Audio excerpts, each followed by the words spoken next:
everybody. Welcome to this episode of But First Read Your Bible. There are bazillions of voices out there that want to speak to you on podcasts and on radio, TV, all of that. But there's one voice that you need to hear consistently because it's the voice of truth, and it's found in the pages of the Word of God. It's the Bible. And so I mean that sincerely when I say, and I don't mean it like I'm not trying to father you when I say, but first read your Bible. It's just really, I've encountered a lot of guys in my church that are listening to a lot of podcasts. And unfortunately, they're listening to more podcasts, I think, than they are listening to the Word. And so just encouraging people, get into the Word first, shut this off, go read some of the Bible, then come back and listen to this. And hopefully this has some benefit to some of you. But I'm going to read an old blog. This is the episode about back to school, and that's the season that we're in. We've got a lot of teachers in our church, and they're on their way back to, school's already back in terms of teachers reporting, but I think students don't come until next Monday.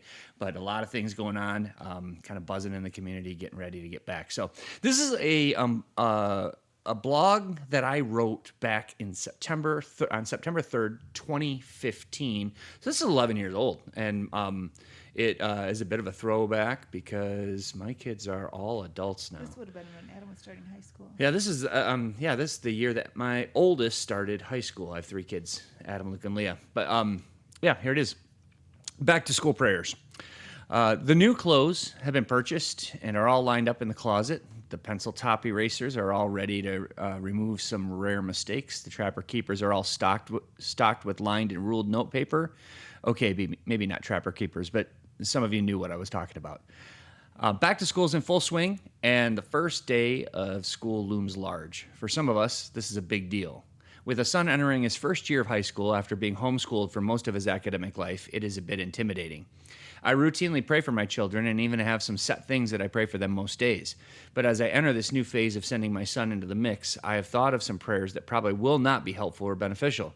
Do we consider what we really desire for our kids? The following list of prayers that I would not recommend is meant to be facetious, but I hope you can see through it to what we really ought to want for our sons and daughters. The first is pray that they would be popular. Everyone wants their kids to be liked. If they're not popular in high school, then what hope do they have for success out in the world? If our kids miss out on parties and otherwise remain their goofy selves on into high school years, think of all the opportunities they might miss out on.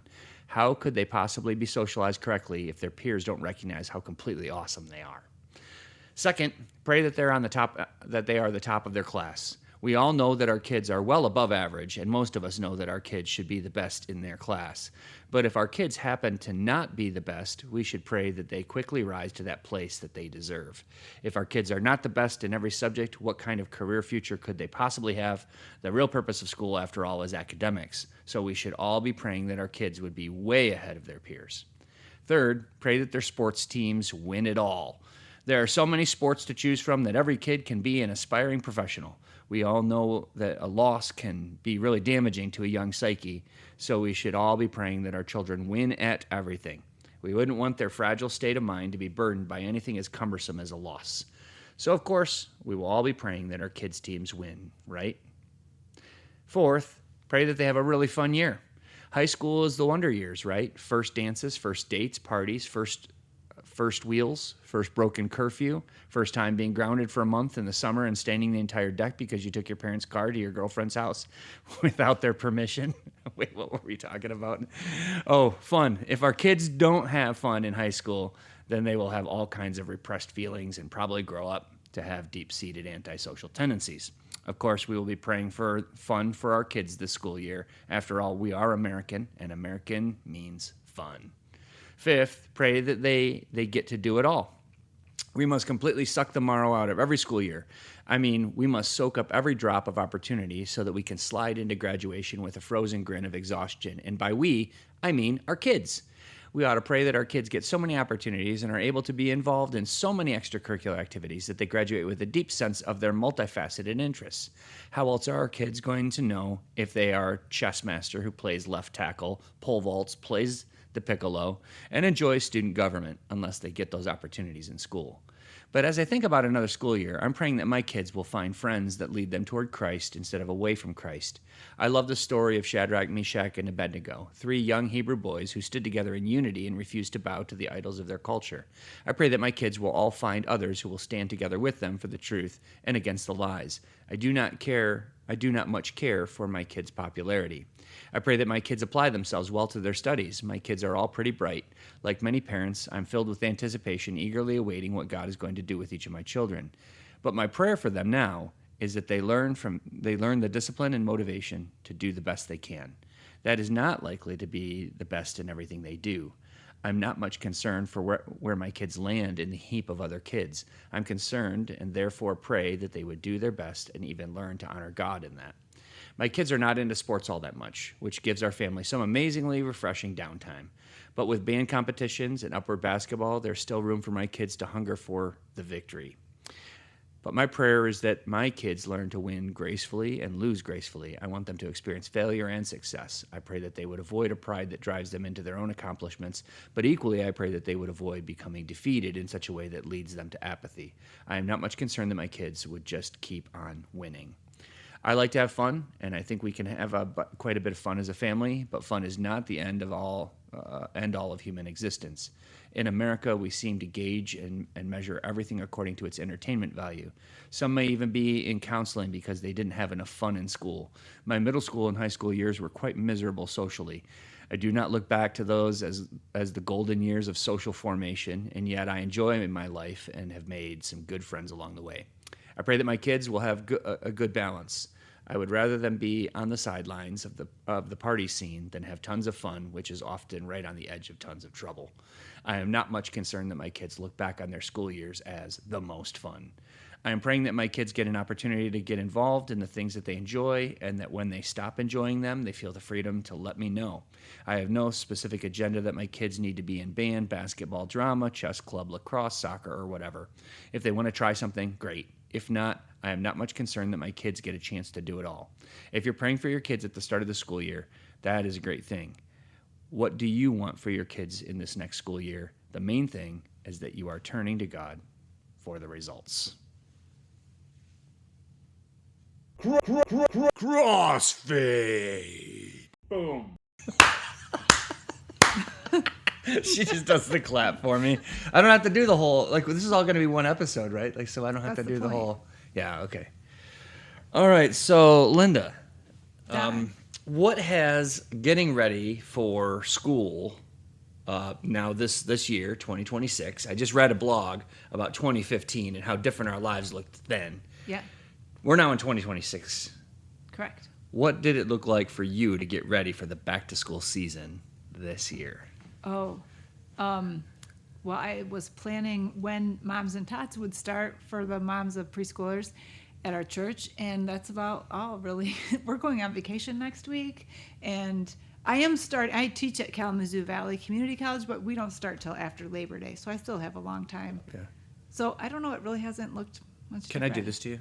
Time Yeah, out. time out. This is my wife, Linda. I realized I didn't introduce her, and I just assumed that everybody knows her.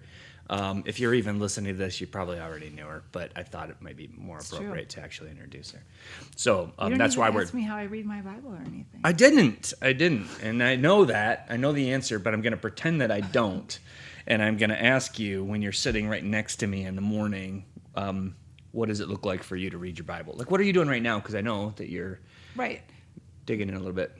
Yes. Well, right now I'm reading through the book of John, just taking kind of a chapter at a time and really thinking through it. Like this morning I read about how Jesus is the vine, and if we abide in him, then we're good, Yeah. So, and then we had a conversation a little bit about that. But we don't usually talk about what we're reading because we're both teachers, and it gets pretty teachy when we It talk does. about it. But I finished the book of Ezekiel last, and now I'm reading through John because that's what we're going to do in Moms and Tots. So I'm just reading through a chapter at a time. And I do read in the brown chair, but I've been actually doing more of my actual reading and studying at the table when I eat breakfast, because I found I do a little bit better studying really well at the table.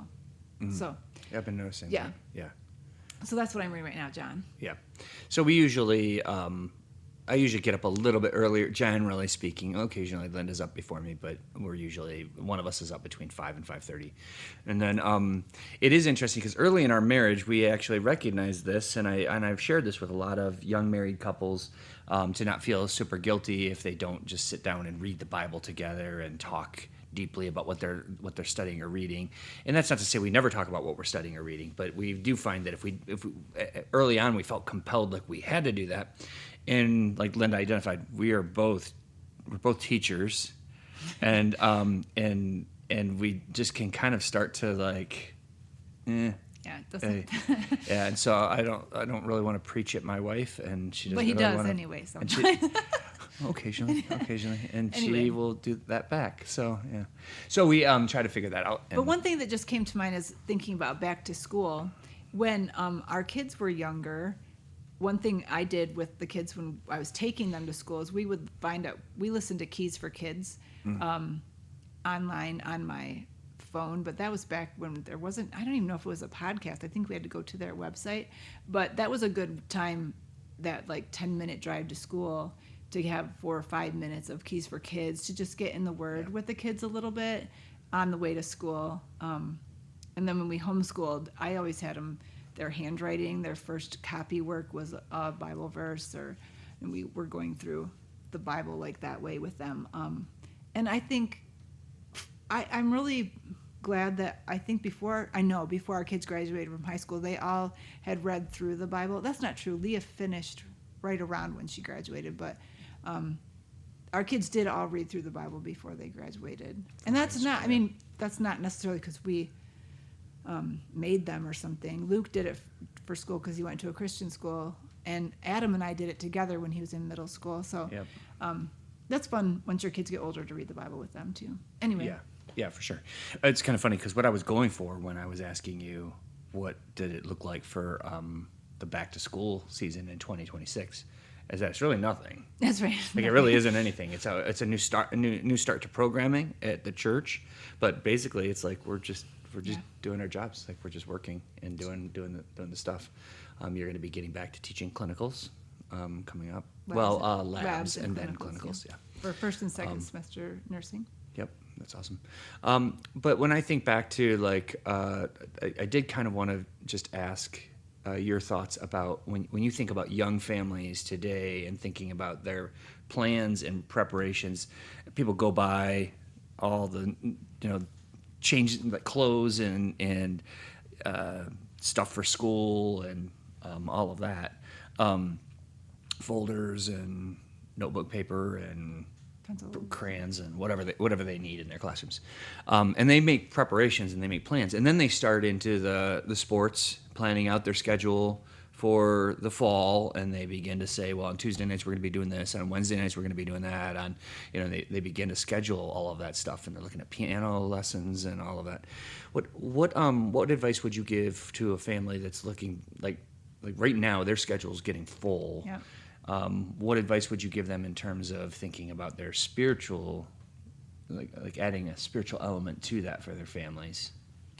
Well, I think if you don't plan for it, it won't happen. And it might seem kind of simple to be like, we're going to go to church on Sundays, but as your kids get older and bigger and involved in more things, there's going to be more things that do encroach for your time on a Saturday night really late or a Sunday morning even. So starting now to make getting to church on Sunday mornings, that's just non-negotiable for your kids. Even if they spend the night with a friend on Saturday night, or if they have a late sporting event on Saturday night, it's just they're still going to go to church Sunday morning. And then also, like I was just saying, like plan, when you have little kids, plan that into your day. When are they going to read the Bible? When are they going to hear the Bible? Because you have to start that at the beginning of the year. You can't get into your school routine and then add that in November or think you're going to. Because if you don't start it right at the beginning, it's going to be harder to add it in. So just think about how you can do that. And then also for your family, like community groups at church, like we just have all of those went out in the eCast today. And this is Wednesday that we're recording this, but they're going to be in the lobby this week. And there's going to be signups through the next couple weeks here at church. So look at those and find what you as a family can be involved, or even you're going to go to something as a couple and get childcare, or go to, as a dad go to one, mom go to another, because your kids are seeing you. And if you're listening to this and you don't attend Recast, Oh, yeah. I'm sure that Find your church, something. I'm sure your church has programming this fall for you to get connected Yeah. to. So yeah. Because if you don't plan for that, then your schedule is going to get all filled up with stuff for your kids, and also just having family time, just planning in. Somebody was telling me last week, oh, I can't do that on Tuesday because Tuesday is our family night, and I thought that was so fantastic. Yeah, that's that really you're good. carving out that time, that sacred time, that you're not gonna let any other things impede, because the temptation is to get your kids in everything, and so you Right. don't want them to miss out on. And that's how I was as a mom. I didn't want my kids to miss out on any great opportunities, but It's at some FOMO point, applied to the kids, Yeah. right? Like it's like you want to get your kids and all this. There's something that you said that made me remember something, and I can't quite remember who told us this, but I remember when we were a younger couple that somebody even just made a really, really beneficial recommendation that we try to guard Saturday nights. Yes. And intentionally make Saturday night an intentional, like, hey, we go to bed, we get a good night's rest because we're going to the church and we're going to worship God in community on Sunday morning, and we're going to not allow like late craziness on Saturday nights. Do you remember who that was though? Well, I feel like it was somebody. I did a Bible study called Motherwise, and they talked about Sunday mornings, and I was even challenged in that to make Sunday mornings in your house feel different. Maybe that's like, we don't watch TV because this is a morning where it's set aside to go worship God and be with his people. So we're going to even prepare our hearts for that by having something different on a Saturday night leading into Sunday morning, so your family is prepared and not falling apart. I feel like there was a family at Battle Creek Bible Church. I thought his first name was Chuck. I can't remember. Oh, the Cornells, maybe. Cornells. Chuck I and Cindy feel like Cornell. I remember. Maybe they did, yeah. I feel like I remember seems because like it was something early. We didn't even have kids yet, Yeah. and I remember they were ahead of us, and they had elementary age kids, and we were newlyweds, and we were in a Yeah. community group with them, and a Bible study with them, really, and it was really, really awesome to be with people who were older than us. But I remember them saying that they really guarded their Saturday nights, and I thought, wow, that's pretty amazing. Like, Yeah. I think that's something. You can't always do that, but and I recognize that there's a lot of things now that press in on families. But man, I think that's a valuable thing to look into. The other go ahead. thing that I found really helpful, and I know some moms at our church are doing it, is Moms in Prayer. And so I got together with 2 or 3 other moms all the way through I remember Leah was in preschool because she would watch a video in the corner while I prayed with a couple other moms for our kids. We got together once a week, and we didn't sit around and talk about prayer requests. We literally just started praying, and we thanked God. We praised God for who he was, and then we thanked him for things he'd done in our kids' lives by just thanking him for prayers that had been answered. And then we prayed for our kids, and I would pray for one of my kids, and then it was with Carrie Knoll and Carrie Frobeater. So it would be like, I would pray for one of my kids, then Carrie Knoll would pray for him, then Carrie Frobeater would pray for him, then we'd pray for one of Carrie's kids, and we'd both pray for that kid too. And it was just such a calming activity in my own life to pray for my kids, because it's a lot of anxiety as a mom raising your kids, and as a dad too, but as parents, because you just don't know what's going on, and we all like to be in control, and you lose that control when your kids are getting older and they're becoming independent, because that's the goal, to raise your kids to be independent. Right. But it was a really freeing thing for me to cast my cares upon the Lord, because he cares for us, right? And to just really pray for my kids specifically. And I had friends to pray with. So I know there's a Madawan Moms in Prayer group, and a Lawton Moms in Prayer group, and a Pawpaw Moms in Prayer group, and all of them are led by women who come to Recast. Do you know if there's one in Portage? I can't imagine that there's not. You one. can look it up on momsinprayer.org, I believe. Momsinprayer.org. I don't know. There's a website that you can look up where there are Okay. prayer groups. David, can you look that up for us? Moms? Yeah. Anyway, it's really it was so helpful to me all the way through. And I say it was me and those 2 Carries, but we had different other moms come in and out throughout the years. And that was great. We prayed for our kids. We prayed for Madawan schools. We prayed for teachers specifically. We .org. printed out Momsinprayer.org. momsinprayer.org. Yeah. Okay, yeah. So I think there's even going to be a Moms in Prayer sign at the recast driveway that you can be reminded of that. So you can look that up and see if there's a Moms in Prayer at your school. And if there's not, you should start one, because there's lots of moms here at Recast that can tell you about it and can help you start it. It can be your support system. Because I wanted to start for a couple of years and I couldn't figure out how to do it until someone who'd done it before just said, you just have to start. And let me stop for a second and talk to the dudes. So you probably shouldn't go to Moms in Prayer. But what I would suggest that you do is that you do pray for your kids. Yes, and so for sure. recognize that probably a lot of the guys that would listen to this are already out the door often before their kids are in the morning. And that's quite frequent and quite common. But man, oh man, just that's one of the things that I take solace in is for better or for worse, where my kids are at, all three of them, I know that I prayed for them, and I prayed for them consistently. And I would just say that's a treasure to be able to look back on and say it's one thing that I know I did right. Tons of things I would do different. Same. So being able to say that I prayed for my kids is, I mean, to know that I prayed And we for my went kids through a is- couple years, a phase, again, didn't last for a terrible long time, but we prayed for our kids. We had a prayer list that we prayed all the way through, and we prayed a lot of mornings, not every morning, but a few times a week, prayed through the list of things specifically for Yeah. our kids, Yep. which was great too, to pray together about that and cast our cares upon the Lord, because it was very helpful. Yeah, for sure. So anyway, that's I think my that's back to school advice. Yep, back to school. Excited. I mean, like I said, we've got a lot of teachers that are involved. We have even a resource officer that's back in the school system. That's David Rocky sitting in the corner Yeah, helping with the helping us recording. out. But also, just if you don't know, Don and I, our kids all went to public schools. We homeschooled them and went to private Christian school. private So, school. and our first one graduated from Matawan Public Schools. Our second one graduated from Heritage Christian Academy, and our third one graduated from homeschool. So, we have experience with all kinds of schooling, and so. Yeah, if you have questions about any of that. And I feel like even now, our kids are not out of school that long ago, but I feel like even the education landscape has changed a lot changed. since then. Well, So- because our oldest was graduated just before COVID, and so many transitions happened. Yeah, and our after. youngest was in high school during COVID, Mm-hmm. and so I mean, we were right on the cusp of everything really, really radically changing. And even here at our church, I'll just say this, like, because I recognize that this is a potential tension in Christian communities, and it could be in churches.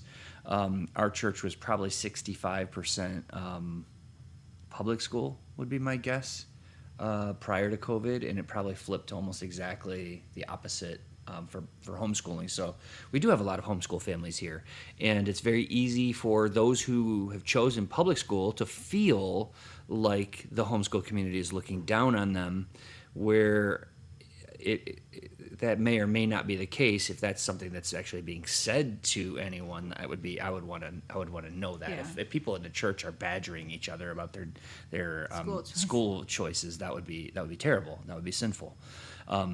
But I also know that we can get a weak conscience about the thing that we know, and I think it's in Romans that it says something to the effect, and I'm going to paraphrase here. Maybe David, you can look it up if you catch a keyword, but it's like, let each one be convinced in their own mind about these gray area adiaphora issues. Adiaphora is a fancy word that just means neither this nor that. It's a Greek word that occurs, so there's these gray area issues in our lives, and I would say what we choose. What's the passage? Each one should be fully convinced in his own mind. One person esteems one day is better than another, while another seems all days the same.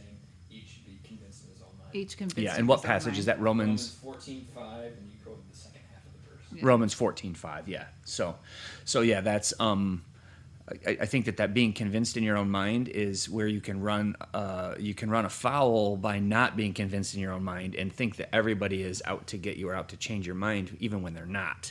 And so I've encountered that in multiple ways. I've encountered homeschool families who feel like the public school families are judging them, and vice versa. And it's like, well, when I ask what's the instance of the judgment, it's like, well, they obviously send their kids to public school, so they disagree with me. And it's like, well, that's not that's not animosity. So I know a lot of Christian families, Christian parents who really love their kids and want the best for their kids and really love God with all their heart. And I see it. I see them walking in spirit, and they homeschool their kids. I see the same types of families who send their kids to public schools, the same types of families who send their kids to Christian schools.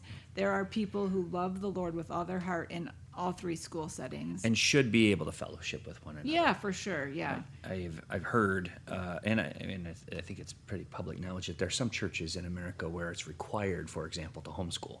And we're Like, not. to be yeah. a member. I can't imagine that. Like, that's just shocking to me that that would be a requirement. So there's lots of good schooling options, Yeah. and we did them all, whether Yeah. good or bad, we did them all. And I just want to say a word too. Like, we had a tremendous opportunity this past week. Well, not this past week. It was 2 days ago. 2 days ago on Monday, to feed the returning teachers on their first day of what's it called? In PD. services. In service, or their personal development day. And Here at Mattawan at the early and later L. yeah, at the elementary schools, but there were about 180 teachers and supporting staff that were able to come through a line and have. We intentionally made enough pulled pork to feed them for our picnic, so we froze that, and then it was awesome. It was a really good spread. Lots of thanks. Every teacher got a gift bag with just like a welcome back stuff from our church, and it's really an awesome opportunity. And we've been doing that now for probably 5 years, Or more, between right? 5 to 10, I would Yeah. say. And it's just an awesome opportunity for our church to support the schools. And also there's a good handful of people in that number that attend our church, and other people in that room that we know attend other churches. Yep. And do share our values and our love for Jesus, just in that room Yeah. of the 180 people. Yeah, and that's a good point too, because it is encouraging to see so many that I know that love Christ in that public school setting teaching, and so We should pray for them too. yeah, absolutely, because obviously the world pushes back pretty heavily against them, but that's good. Awesome. Well, I hope that everybody gets a chance, whether you've got kids or not, to just reconnect this fall. Fall is a great time. We're starting up new programs, community groups, e-groups, RBI, Classes. which is the Recast Bible Institute, a couple of classes there. One of them is Old Testament survey, and the other one is hermeneutics, or how to study the Bible. It's a big fancy word for that. But encourage people to get connected to that. And if you don't attend Recast, get connected at your church this fall and make sure that you're doing something to grow you and your family spiritually. Thanks for tuning in.